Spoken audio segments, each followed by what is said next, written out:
How does one genuinely remain grateful during times of turbulence? You know, it's actually difficult. We can be grateful mentally. We can feel, we can keep on affirming it to ourselves. Like, you know, people advise to use affirmations or some sort of a self-programming, reprogramming. I understand it may work for some. But true gratitude comes from this deep contentment and kind of deeper awareness of what life truly is within. And you can't get it just because you want it.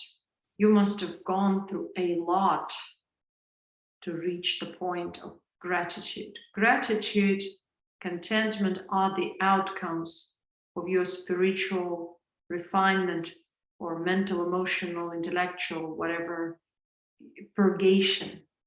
Because you've purged out, you released yourself from inner falsehood, from some kind of false ideas about your existence, so you feel free. When you feel free, you start looking around, you start observing the beauty of your existence. But this beauty does not come from the outside. You notice it because you are content and balanced within yourself. Because if you're restless, you can't notice the beauty. If you're in agony, in pain of any kind, whether it's physical, mental, emotional pain, existential pain, if you're wondering about something, if you're trying to resolve puzzles and problems, you shut down from the external world. But this is not the actual external world, it's from nature, from the natural world. And so you focus on a man-made reality.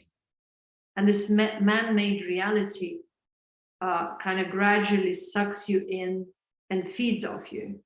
So you can't come out of this cycle of restlessness, anxiety, participation, I would say. So gratitude arises naturally when you no longer participate in that.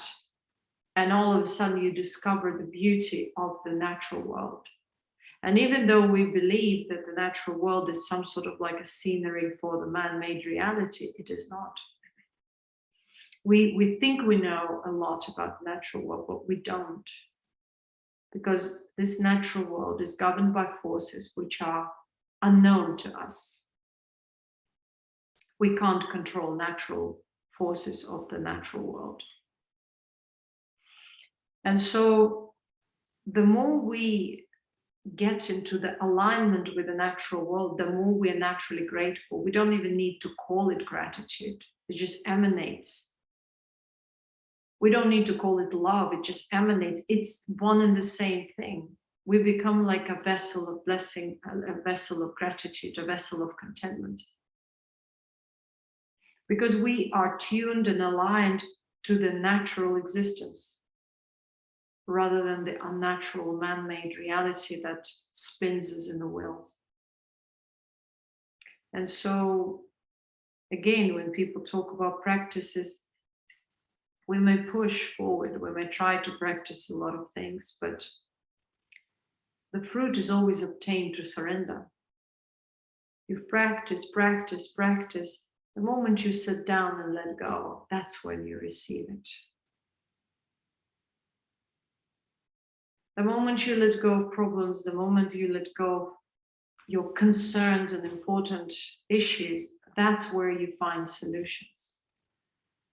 That's where you find the relations, the relief even. And so we shouldn't underestimate the power of surrender. And many people get scared when they read in scriptures that you have to get rid of attachments, you have to let go. Everyone is afraid of letting go.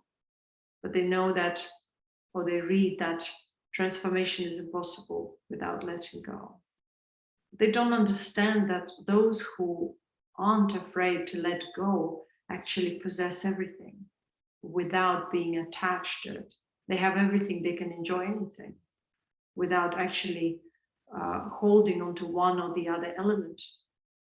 In potentiality, they know that anything they need is there. So it's also a consciousness of abundance. That's where the natural gratitude comes, because you may enjoy anything. And yet, whatever you enjoy, you realize that it is an element of enjoyment. It is not that wholesome enjoyment, because you are yourself that wholesome enjoyment. So through that wholesome enjoyment, anything, any separate element that you enjoy will be enhanced through your presence, or that enjoyment will double.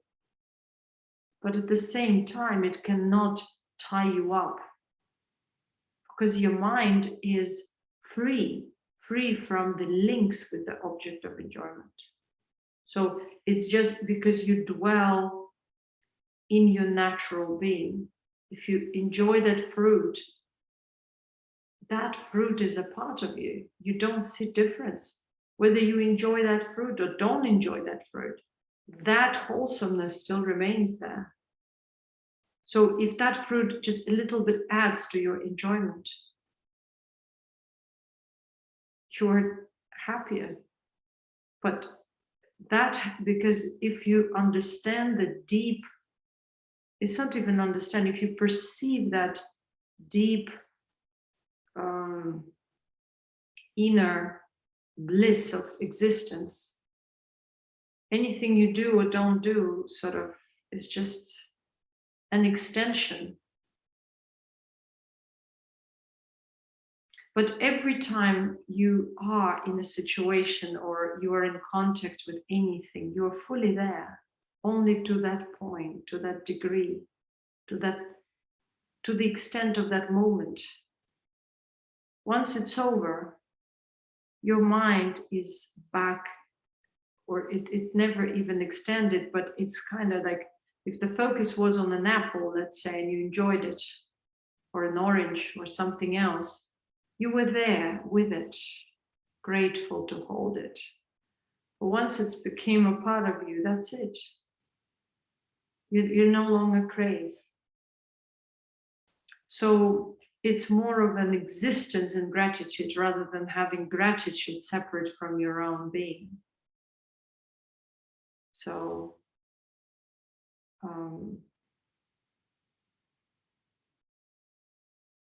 and that's the consciousness of abundance, where you never experience lack. The physical reality does not define you, or no longer defines you. People's attitudes don't define you. Their actions don't define you. Because you exist in that wholesome being. And many people may take it also in their own way. Because if they create some kind of dissociation with reality and they hide in that blissful state without facing the reality, that's escapism, you see. So that can be temporary, because once they're faced with troubles, they will need to come out and face these troubles and check whether that gratitude and contentment and feeling of wholesomeness is true, or is just another temporary feeling which they just cultivated and hid behind. Can you maintain this through whatever? That's what strengthens it. It means you're rooting yourself in the ultimate. Because whatever you witness, you do not come out of the root. You are there, rooted within your own being. You know? And so I believe that when we are in our wholesome, or when we are our wholesome existence, we no longer look at reality in a kind of a dividing manner, Because we you know, once you're enjoying the bliss of existence, you don't think, oh, I'm abundant. It's because you asked, let's say now. So I give the answer. So there is some sort of a division here. But otherwise, if you are that, there are no thoughts of, am I grateful now? Am I love? Am I bliss? Am I blessing? Nothing but wholesomeness.